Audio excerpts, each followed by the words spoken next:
So yes, you read that title correctly. I got into a PhD program in clinical psychology straight from undergrad without getting a master's first. I'm going to be getting into how I did that right after this intro, so stick around. Welcome to Grad Life Grind. If you're new to this channel, thank you for checking it out.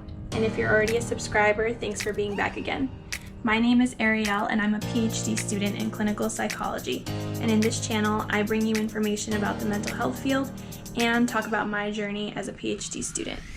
So this video was highly requested on my Instagram stories. I'm on Instagram at GradLifeGrind, so if you're not already following, please do. On my stories, I always ask my followers what topic I should cover next on YouTube, and this one was one of the winners. So a lot of people are really surprised when they hear that I was able to go from undergrad straight to my PhD.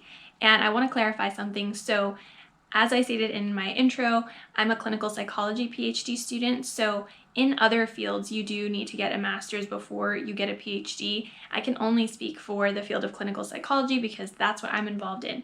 So in clinical psych, you don't need the master's. So if you're trying to get a PhD in another area, you should look into whether going straight from undergrad is an option for you. And if you want a career in psychology, then you can rest assured that you don't need to obtain a master's.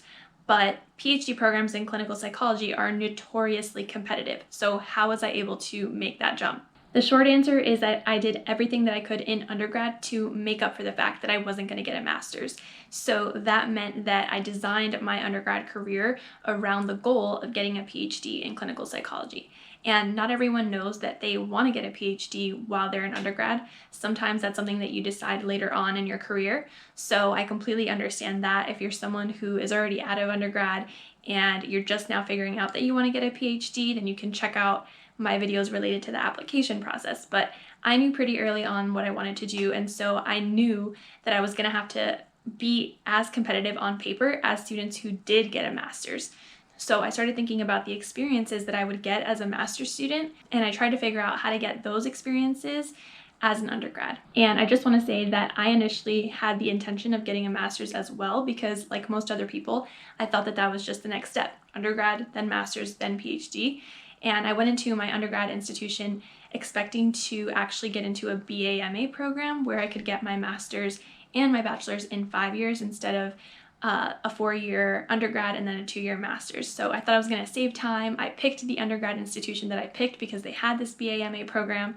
And then once I got started as an undergrad, I found out that I could just skip the master's altogether and go for the PhD right after I graduated. And a professor told me this, and she said, if you are a strong applicant from undergrad, go ahead and apply. And I said, how am I supposed to be a strong applicant?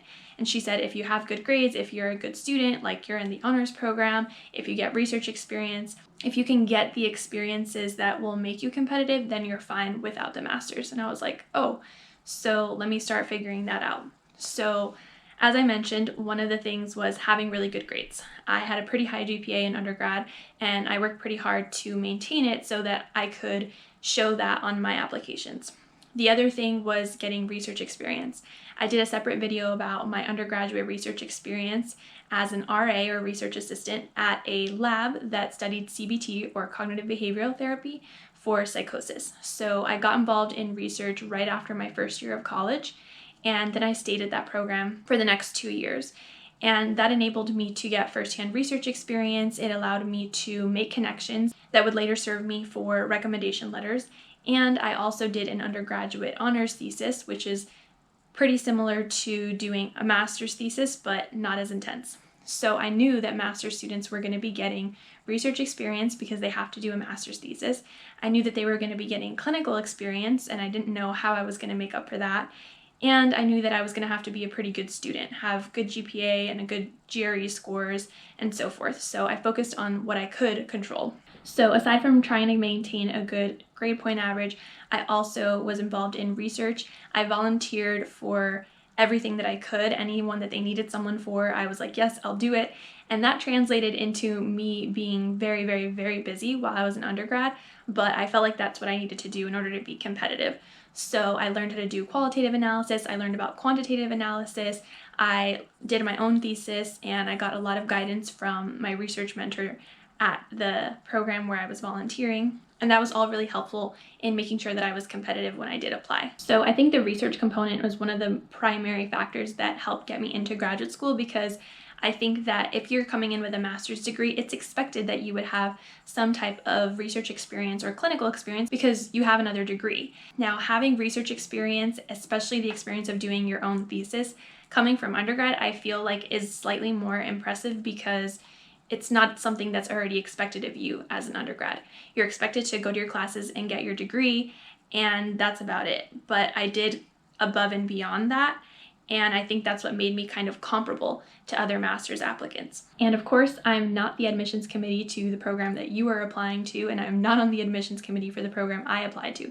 So I don't know exactly what got me in or what made me look good. These are my general reflections of what I think helped me be competitive and what I heard from other mentors and other students when I was preparing to apply, what they told me was going to make me competitive or set me apart. So I knew that master's students were getting clinical experience or the experience to work with clients for therapy, and that's something that's really hard to get as an undergrad because you're not licensed, and in undergrad, when you're getting a psychology degree in undergrad, you're not really learning how to work with clients, you're just learning the basic concepts of psychology. So one of the ways that I was able to kind of bridge the gap and show that I was able to work with other people was using my research experience and really highlighting on my application and on my essays that even though I was volunteering in a research lab, we were doing clinical research. So a lot of the things that I was able to do as a research assistant, including doing assessments and working directly with participants, kind of counts as clinical work because the participants that we had were people who had experienced psychosis, they had diagnoses of schizophrenia or schizoaffective disorder, and that is a clinical population. So I was able to draw upon my research experience to kind of show that I've had some slight exposure to clinical work. And if you are a student who is trying to apply to PhD programs straight from undergrad, so if you're someone who's trying to go straight from undergrad to the PhD in clinical psych and you have research experience, you can figure out how to make that research experience highlight some of the interpersonal skills that you need to do well in clinical work. So what's important to clinical psych PhD programs is that you have experiences, but also that you're teachable or that you have interpersonal skills or people skills, as we call them. So that's something that you can get really anywhere. So if you've had exposure to a clinical population like I did, that's one way to show that you have clinical skills or clinical exposure. Another way is through leadership opportunities. So one of the things I did in undergrad was I founded and then helped run, along with other students, a student organization about women's empowerment. And that experience is something that I also wrote about in my essays because even though I wasn't working as a therapist with these people, I was making connections with students. I was serving as a liaison between the institution and the students. And those are experiences that highlight people skills. And I think that's also important to programs. So I was able to make myself a competitive applicant by doing everything that I could to measure up to master's students. That included getting good grades, doing research, getting as much clinical exposure as I could, getting leadership experience.